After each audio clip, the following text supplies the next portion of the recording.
Hello friends, welcome back to my YouTube channel. ഇന്ന് ഞാനോട് ഉണ്ടാക്കി കാണിക്കാൻ പോകുന്നത് വെജിറ്റബിൾ കുറുമ. ഇത് വെള്ളത്തിൽ 4 മണിക്കൂർ ഇട്ട് സോക്ക് ചെയ്തിട്ടുള്ള ഗ്രീൻ പീസാണ്.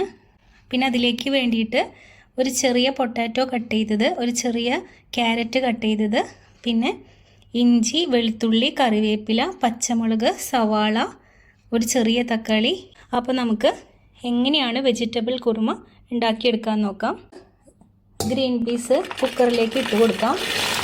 ഇനി അതിലേക്ക് കട്ട് ചെയ്ത് വെച്ചിട്ടുള്ള ക്യാരറ്റ് ഇട്ട് കൊടുക്കുന്നുണ്ട്, പൊട്ടാറ്റോ ഇട്ട് കൊടുക്കുന്നുണ്ട്.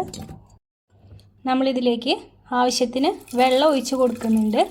ഇത് മുങ്ങിപ്പോവാൻ പരുവത്തിൽ, ഇത് ഇത്രയും വെള്ളമാണ് നമ്മൾ ഒഴിച്ചു കൊടുക്കേണ്ടത്. എത്ര ക്വാണ്ടിറ്റി ആണോ നമ്മൾ എടുക്കണമെന്നുണ്ടെങ്കിൽ ഇതേപോലെ വേണം വെള്ളം നിൽക്കാൻ വേണ്ടിയിട്ട്. ഇനി നിങ്ങൾക്ക് നല്ല തിക്കായിട്ടല്ലാത്ത ഗ്രേവിയാണ് വേണ്ടതെന്നുണ്ടെങ്കിൽ ഇത്രയും കൂടെ വെള്ളം നമുക്ക് ഒഴിച്ചു കൊടുക്കാം. ഒന്ന് വേവിച്ചെടുക്കാം.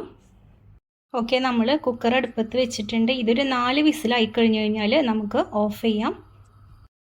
ഇപ്പോൾ 4 വിസിലോളം വന്നിട്ടുണ്ട്. എന്നിട്ട് ഞാനൊരു 10 മിനിറ്റും കൂടി തുറക്കാതെ വെച്ചിട്ടുണ്ട്. നമുക്കിപ്പോൾ ഒന്ന് തുറന്ന് നോക്കാം, വെന്തോന്ന് നോക്കാം.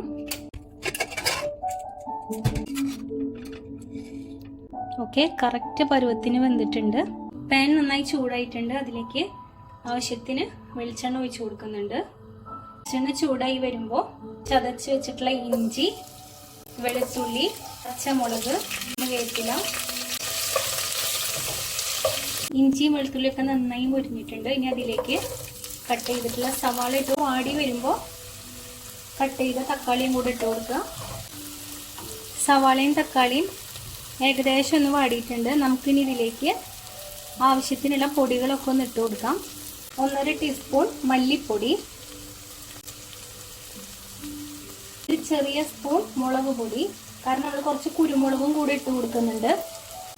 1 സ്പൂൺ മഞ്ഞൾപ്പൊടി, കുറച്ച് കുരുമുളക് പൊടി നിങ്ങളുടെ എരിവിനനുസരിച്ചിട്ട്, 1/2 സ്പൂൺ ഗരം മസാല. ഇതെല്ലാം കൂടെ നന്നായിട്ടൊന്ന് ഇളക്കി കൊടുക്കണം. 5 മിനിറ്റ് മീഡിയം ഫ്ലെയിമിൽ കിടന്നിട്ടൊന്ന് എല്ലാം സെറ്റായി വരട്ടെ. ആവശ്യത്തിന് ഉപ്പ് കൂടെ ഇട്ട് കൊടുക്കാം. വേവിച്ച് വെച്ചിട്ടുള്ള ഈ കൂട്ടൊന്ന് ഇട്ട് കൊടുക്കാം.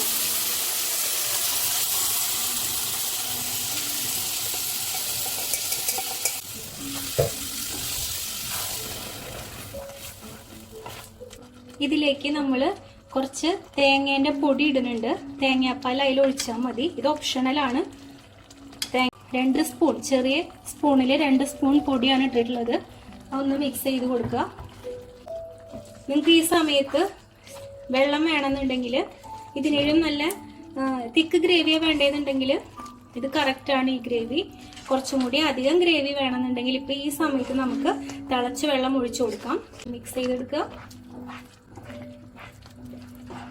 നമ്മളിപ്പോൾ ഇതിൽ കല്ലുപ്പാണ് ഇട്ടിട്ടുണ്ടായിരുന്നത്. അപ്പോൾ അതൊന്ന് ഇതിൽ മെൽറ്റ് ആവാൻ ഇത്തിരി സമയം എടുക്കും, ഒരു 2 മിനിറ്റ് എടുക്കും. നമുക്കിനി ഫ്ലെയിം ഓഫ് ചെയ്യാം. കറി ആയിട്ടുണ്ട്. കറി നമുക്ക് ഇടിയപ്പത്തിൻ്റെ കൂടെയും പത്തിരീൻ്റെ കൂടെയും ചപ്പാത്തീൻ്റെ കൂടെയും പൊറോട്ടേൻ്റെ കൂടെയും ഒക്കെ നല്ല കോമ്പിനേഷൻ ആയിരിക്കും.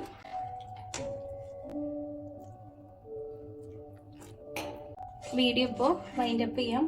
നിങ്ങൾക്ക് എൻ്റെ വീഡിയോ ഇഷ്ടമായെങ്കിൽ എന്നും പറയണ പോലെ തന്നെ ഞാൻ പറയാണ്, ഒന്ന് സബ്സ്ക്രൈബ് ചെയ്ത് സപ്പോർട്ട് ചെയ്യുക, ലൈക്ക് ചെയ്യുക, കമൻറ്റ് ചെയ്യുക.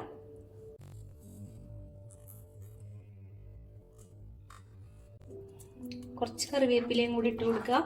നിങ്ങളുടെ കയ്യിൽ മല്ലിച്ചപ്പ്, പൊതിനൊക്കെ ഉണ്ടെങ്കിൽ അത് ഇടുന്നത് നല്ല ടേസ്റ്റും മണമൊക്കെ ഉണ്ടാവും. എൻ്റെ കയ്യിൽ അത് ഉണ്ടായിരുന്നില്ല കേട്ടോ. ഉള്ളവരൊക്കെ അത് ഇട്ട് കൊടുക്കുക ഇങ്ങനത്തെ കറി ഉണ്ടാക്കുമ്പോൾ.